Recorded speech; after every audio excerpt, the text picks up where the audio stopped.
Hi, I'm Eric Marsh, Executive Director of Whitewater Community Television in Richmond, Indiana, and your host for Eastern Indiana Works.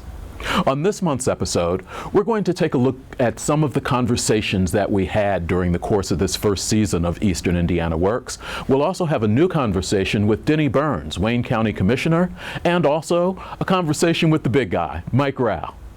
Welcome to Eastern Indiana Works. Workforce development.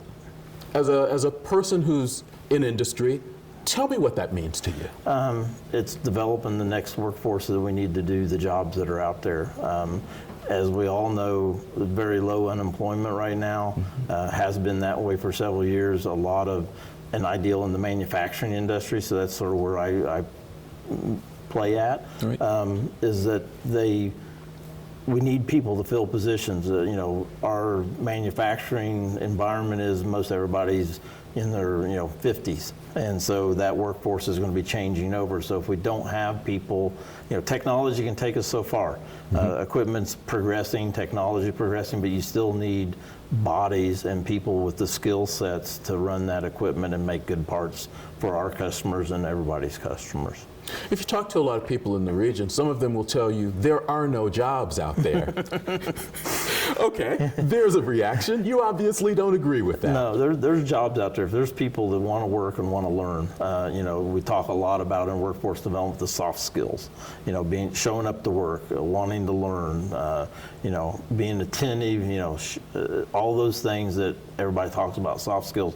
In our particular industry, a lot of people will train. You don't need to know necessarily the skill set coming in. They're willing to train them up to those skill sets. So just somebody wanting to learn, and I a lot of times refer to problem solving, especially when I talk to youth, is learn to be a problem solver. If you can solve problems in any industry, you add value to what you're worth to your employer.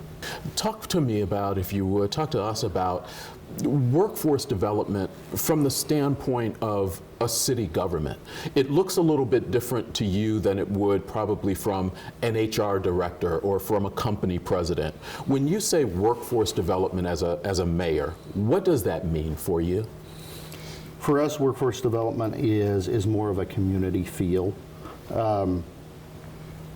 Some of the times people get caught up in what's the unemployment rate, and those are the metrics that we use to measure, but the reality for us is it's more of a big holistic picture. We are trying to make sure that we have people in proper jobs, that they're getting skills, that there is a long-term health to the community. Right now, unemployment rate is low, so everyone's thought is everyone that is working, but when you look deeper into it, what we realize is some of our skill sets don't match up with our employers, some of our educational attainment don't match up, and so we have to look at it more long-term. Again, government really is a long-term player, where businesses, they're more short-term. They are trying to get employees in and a product out so that they get a return on their investment. We are more looking for the long-term health of the community in the region.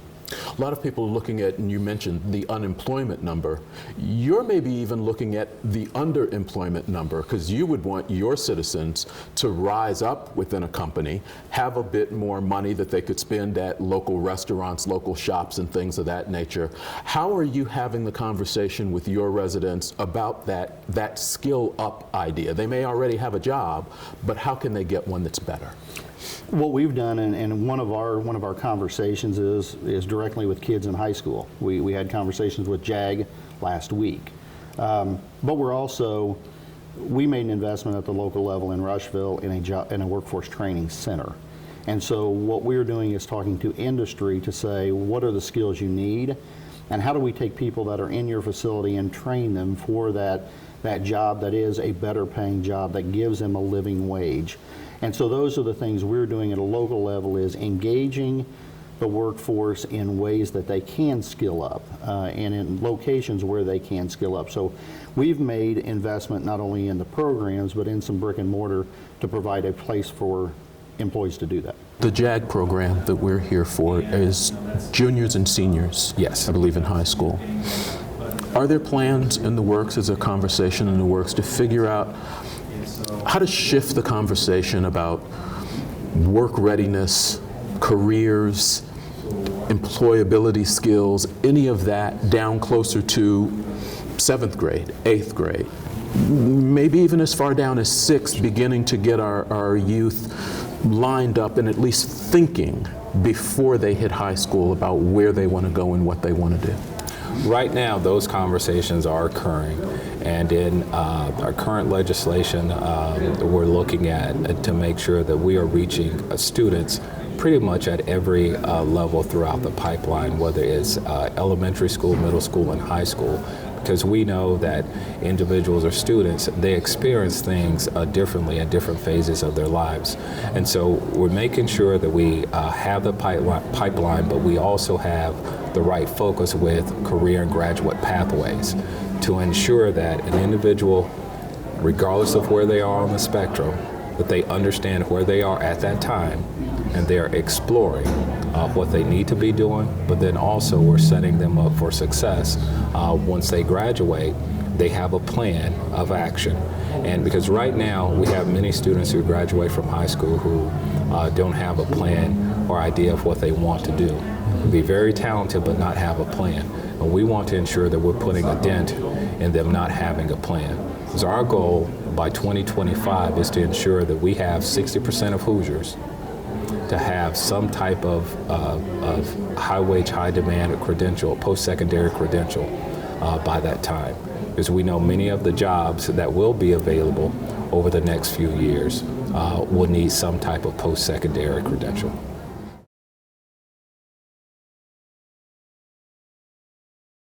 Welcome back to Eastern Indiana Works. We're joined by Wayne County Commissioner Denny Burns. Good morning, Commissioner, Eric. how are you? Very well. How are you? I'm doing well, thanks. Let's talk about workforce development. And as a commissioner, as a county commissioner, what does that term mean to you?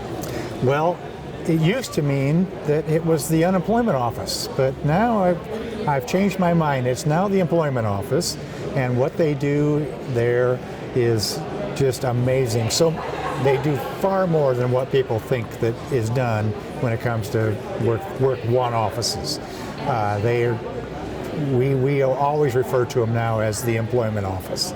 Eastern Indiana Works has done a lot. We've traveled with them throughout the various counties in Region 6. Mm-hmm. But when you talk about Wayne County in particular, what does that workforce need, and how do you think Eastern Indiana Works helps develop that and answer some of those issues? That's a good question. As you know, one of the complaints and one of our challenges has always been that our workforce is not ready for the jobs that exist today. Mm-hmm.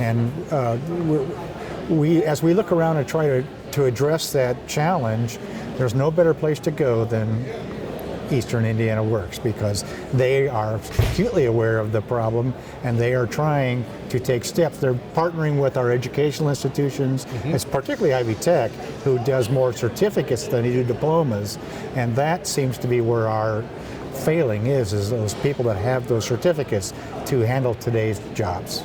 You've been around Wayne County long enough. You've seen the changes. It was a big manufacturing area. All of East Central Indiana was. Those jobs left, changed. Robotics have come in.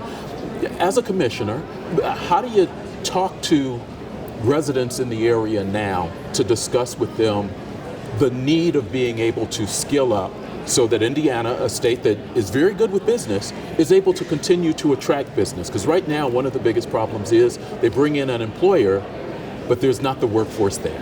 Exactly, and you're right. And one of the key things is, how do you talk to this generation or the previous generation who have lost those manufacturing jobs where you could make a good living putting on a fender? Well, that ship has sailed. It's not happening anymore. You have to bring a set of skills to the job that employer is willing to pay for. And that is, there's a segment of our society that is just not interested in that. They want that fender job. They don't want that hard work where you have to prepare yourself to go to work. So it's a challenge. We'll get through it. One of our issues, of course, is we have people that are highly skilled and a real jewel to our employers, but they leave Wayne County. because there's better opportunities away from here. We have to address both those situations. Why are they leaving, and why are employers not being able to hire people that they need to be successful? As you're having conversations with other local elected officials, whether it's other county commissioners, whether it's a county council, whether it's commissioners or council from even other counties outside of Wayne County, what's the general consensus as to what government's role is in assisting Eastern Indiana Works and the local employers in connecting to the employees? That's a good question. One of the things about taking it on to be our responsibility takes funding, which due to tax caps a lot of us don't have. We're not able to go out there and do the things that we'd love to do to create this workforce that's needed. So we have to rely on Eastern Indiana to do that. Other than money, though, we can be cheerleaders. We can talk to the public. We can make them understand that this is the problem. We don't necessarily have the solution, but our job is to identify the problem, and then we'll get feedback from our public about what might be the solution. What's the connection between you as a commissioner and Eastern Indiana Works? How does that connection Well, made? I have a long history in this. I actually was the chairman of the board of the Southeast Workforce Board, and they merged with the Central Board to create the Eastern Indiana Board. Okay. And so I've been doing this for 20 years. And in fact, here's how it works. The Department of Labor gives this giant chunk of money to the governor, and the governor is required by law to give it to the elected officials of that district. Well, I'm the chairman, or was the chairman of the board of the elected officials that got that big chunk of money from the governor. And it was our job to hire a contractor to operate the Work One system for us. So we did that. We originally hired ASG, the Alliance for Strategic Growth, and they've changed their Eastern Indiana Workforce Board. But they're the ones that we hire. Now, we don't sit on the board. Okay. We are the supervising board, and we meet quarterly, and Mike is always there with us, and it's our job to make sure that that chunk of money is managed responsibly. And if you make a mistake, they'll come back on us to repay any money that we use that was improperly used. We have to repay. And I'm proud to say, in my 20 years, we've never had to repay a dime, not once. So that's my goal, is to keep going down that road, that every dime we put into this workforce effort is done properly. So as elected officials overseeing the finances, what is your charge to Eastern Indiana Works? What are you asking them to do and expecting them to do? That's a good question. We actually have a matrix that we use. We make it clear to the board what we expect, and then we have measurable outcomes. We demand outcomes that we can measure, so that we can see, are you making progress?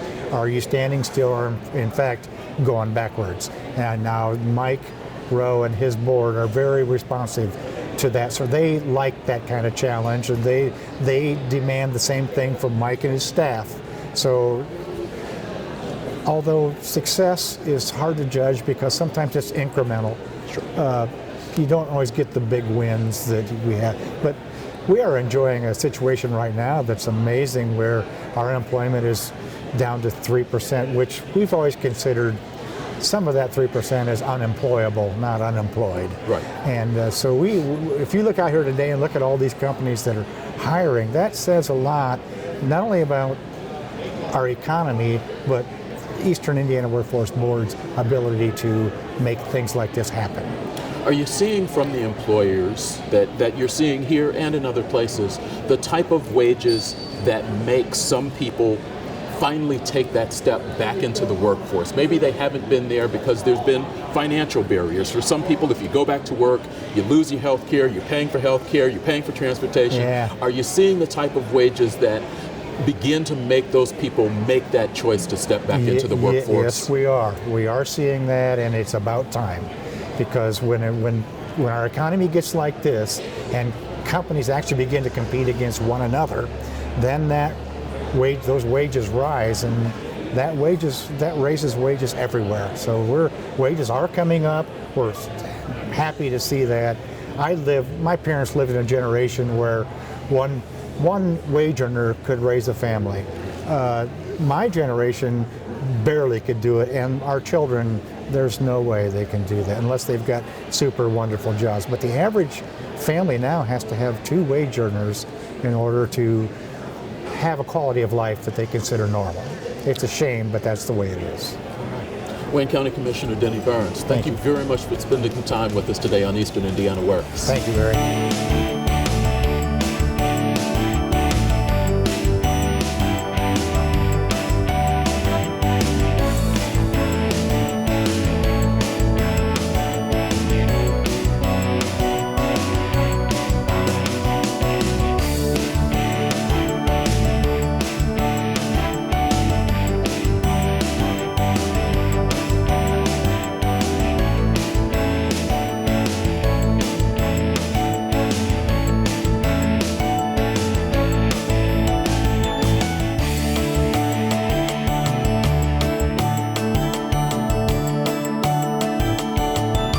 Outside of the program, what are some of the general things that you look for when you're looking at a resume? What are some of the things that really makes an applicant stand out to you? Some of the things that you see that really kind of make you smile?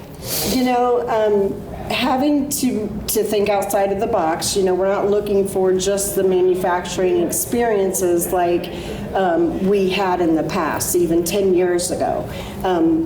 People coming into us, as long as they've got some decent work history, even if it's in the service industry, we can draw from that and translate that into the manufacturing here, because you also have the added item of we're a startup facility. So there's a lot of new things, new processes. We're learning a lot ourselves along the way. So that's really been an opportunity to fill that need. What advice can you give to potential employees out there as they're preparing to start into the workforce, particularly for young people that maybe are just getting out of college looking for that first real full-time job? What do they need to know when they're approaching someone like you?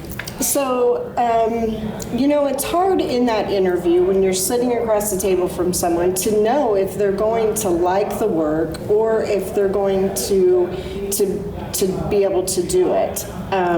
So the best thing that I could give as far as advice is make sure you've got a clean resume and you answer the questions honestly.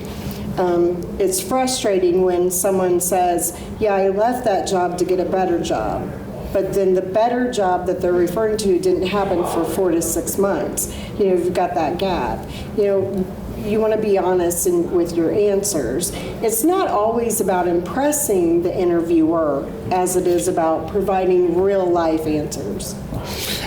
When you say a clean resume, is that what you mean by the no gaps, or are there other things that you've seen in resumes that you would suggest go away? Things just don't make sense. From our point of view, we're not looking for, you know, the constant back-to-back work experiences. We understand life happens.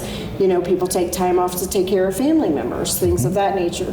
But when you're trying to fill the gaps with incorrect information or things that aren't really relevant, that comes out in the interview.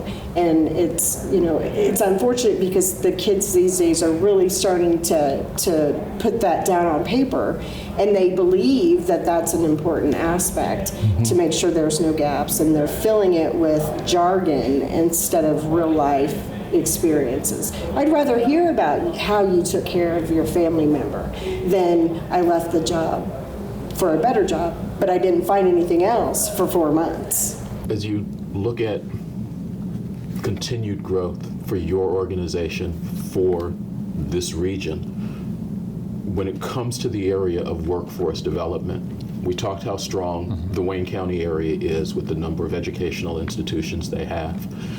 Looking at where the high schools in this region are, because you said we can even take people with just that high school degree. What are some of the things that you think from an educational standpoint would be helpful in developing the workforce throughout this region? Sure. You know, we have fantastic school systems all around us. And our opportunity is to make sure the great work that they're doing and the unique propositions that each of them has as it relates to education are well known and exploited. In other words, when people come here, we obviously need to establish not just a work here, but a live here solution. So working in the organization is one threshold, but can they bring their family here? Can they live here? And if they're bringing small children or planning to have small children, they need to know that this area is going to be livable for them. And education is a top issue. So we need to partner with our educational areas and resources to make sure that they're strong. Not only that, but well known for what they have and what they have going on.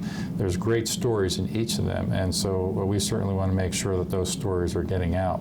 So the resources in this community are vital to our existence because that helps the live here component.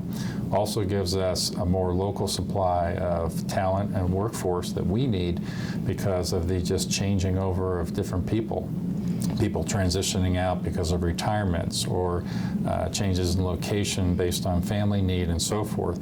So there's a constant churn in our workforce, and we always have a lot of activity going on recruiting new people in.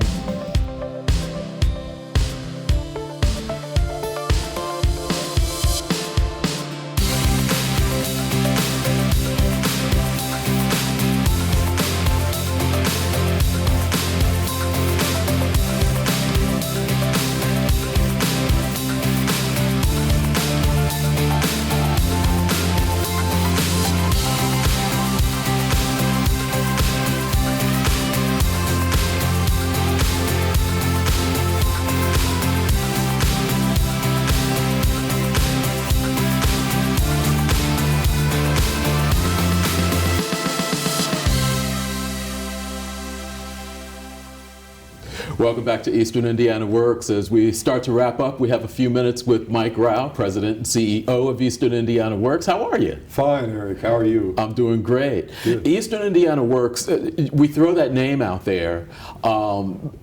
It's encompassing a lot of different things. I think maybe we need to spend just a couple of minutes and hit some of the highlights of what people can find in your office if they need you all.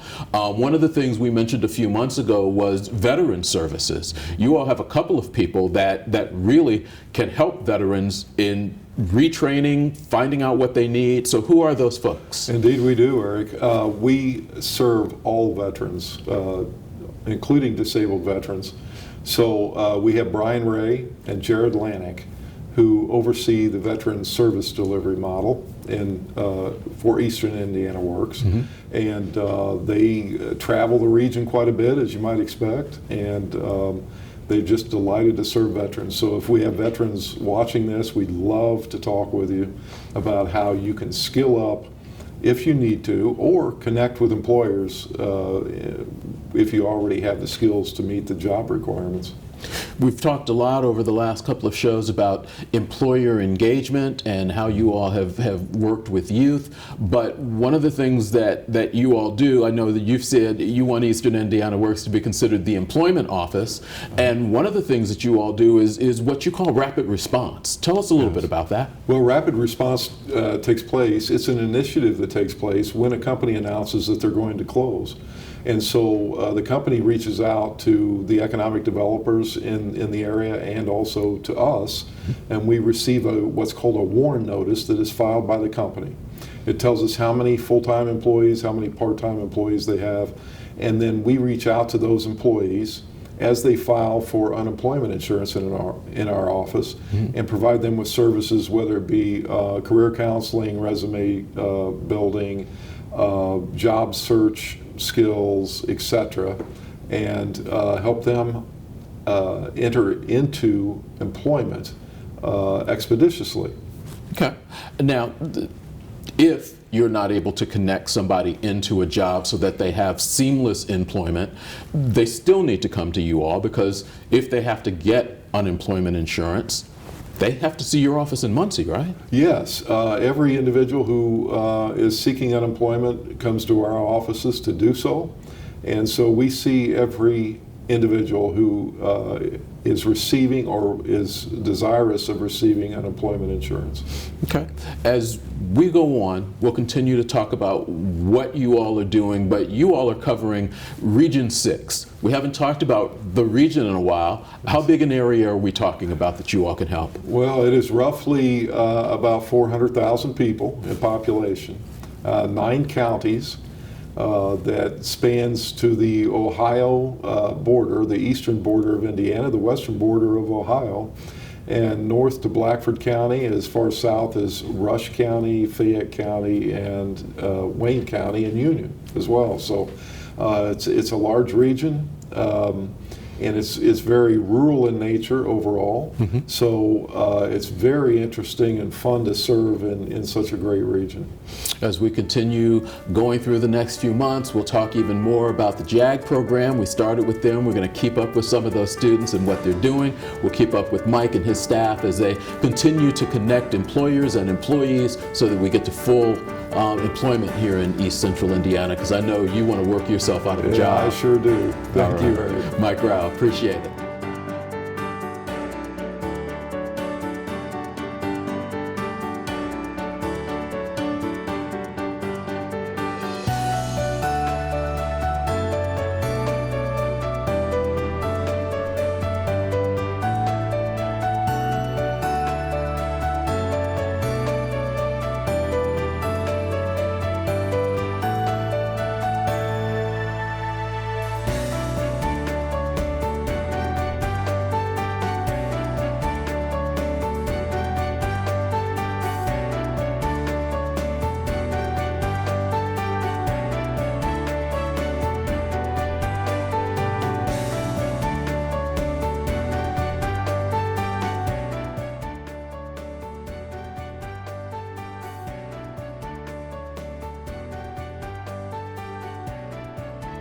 Thanks for watching this month's Eastern Indiana Works. If you missed some of our very early shows and want to go back and look at those, you can visit the Eastern Indiana Works website at easternindianaworks.org. Full episodes of all of our programs from this year are available. Also, for information on job openings, job postings, job help for employers or employees, you can always visit easternindianaworks.org. Thanks for watching.